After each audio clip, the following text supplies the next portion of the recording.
एक ऐसा नेता जो पहले आरजेडी में था, फिर बीजेपी में आया, जिसे 1999 में मंत्री पद से उम्र कम होने की वजह से हटाया गया, जिसे सातवीं फेल का तंज कसा गया और आज वही शख्स बिहार का मुख्यमंत्री बन गया है। जी हां, आज के इस वीडियो में हम बिहार के नए मुख्यमंत्री सम्राट चौधरी जी के बारे में बात करने वाले हैं। सम्राट चौधरी जी का असली नाम राकेश कुमार है, जिनका जन्म 16 नवंबर 1968 को मुंगेर जिले के एक लखनपुर गांव में हुआ था। इनका परिवार एक राजनीतिक परिवार था। शुरू से ही इनके परिवार में राजनीतिक चलता आ रहा है। इनके पिता का नाम है शकुनी चौधरी, जो 7 बार विधायक और 1 बार सांसद भी रह चुके हैं। इनके माता का नाम है पार्वती देवी, वह भी 1 बार विधायक रह चुके हैं।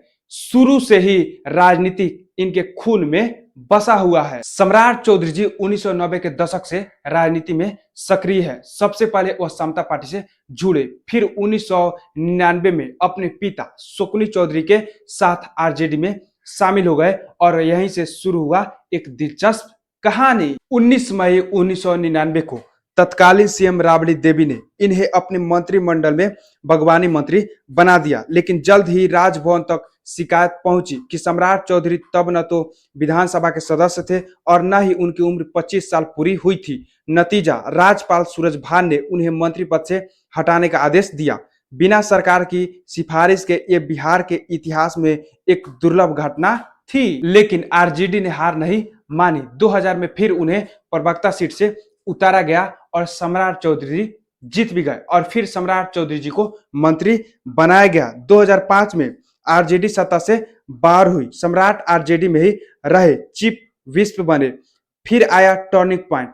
2017-18 में सम्राट चौधरी बीजेपी में शामिल हो गए। 2023 में उन्हें बीजेपी का बिहार प्रदेश अध्यक्ष बनाया गया। जब एनडीए की सरकार बनी तो जनवरी 2024 में सम्राट चौधरी जी को डिप्टी सीएम बना दिया गया और साथ ही साथ होम मिनिस्ट्री भी दे दी गई, यानी बिहार के गृह विभाग और कानून व्यवस्था दोनों सम्राट चौधरी जी के हाथों में था और नीतीश कुमार जी के सरकार के सबसे ताकतवर चेहरों में से एक बन गए थे सम्राट चौधरी जी। 2025 में विधानसभा चुनाव में सम्राट चौधरी जी बीजेपी का पूरा अभियान संभाला। बीजेपी बिहार विधानसभा की सबसे बड़ी पार्टी बनी और साथ ही साथ सम्राट चौधरी जी तारापुर सीट से विधायक भी बन गए। फिर मार्च 2026 में नीतीश कुमार जी ने राज्यसभा चुनाव लड़ने के लिए सीएम पद इस्तीफा देने की घोषणा की। रिपोर्ट्स के मुताबिक ये बीजेपी और जेडीयू के बीच एक समझौते का हिस्सा था। 15 अप्रैल 2026 को सम्राट चौधरी जी ने बिहार के राज्यपाल सैयद अता हसनैन के सामने पटना के लोक भवन में मुख्यमंत्री पद की शपथ ली और इतिहास रच दिया। सम्राट चौधरी जी बिहार के 24वें मुख्यमंत्री बने और पहले बीजेपी नेता जो इस पद पर बैठे, यानी बिहार जैसे बड़े राज्य में बीजेपी का पहला सीएम ये कोई छोटी बात नहीं है। लेकिन सवाल उठता है कि 2025 के चुनाव में एनडीए ने बिहार के नागरिकों से जो भी वादे किए हैं उसे पूरा करने का काम करेंगे सम्राट चौधरी जी?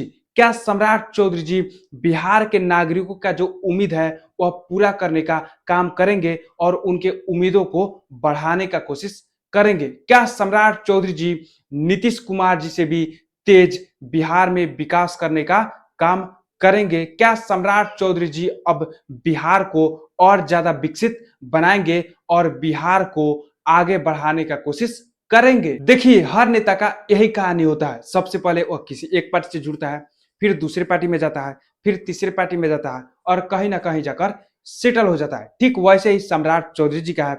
सबसे पहले समता पार्टी से जुड़े, फिर आरजेडी में गए और भाजपा में जाकर सेटल हो गए और आज बिहार के नए मुख्यमंत्री भी बन गए हैं। लेकिन सवाल ये उठता है कि अब सम्राट चौधरी जी बिहार के नए मुख्यमंत्री बन ही गए हैं तो क्या जो वादे चुनाव के समय बीजेपी ने किया है, क्या उसे सम्राट चौधरी जी पूरा करने का काम करेंगे? और सम्राट चौधरी जी भी जो वादे किए हैं वह भी पूरा करने का काम करेंगे? यदि आपको लगता है कि सम्राट चौधरी जी उन वादों को भूले नहीं होंगे और सम्राट चौधरी जी उन वादों को पूरा करने का काम करेंगे और सम्राट चौधरी जी बिहार के लोगों का जो उम्मीद है उसे बढ़ाने का या पूरा करने का काम करेंगे? तो आप कमेंट में अपनी राय जरूर बताना।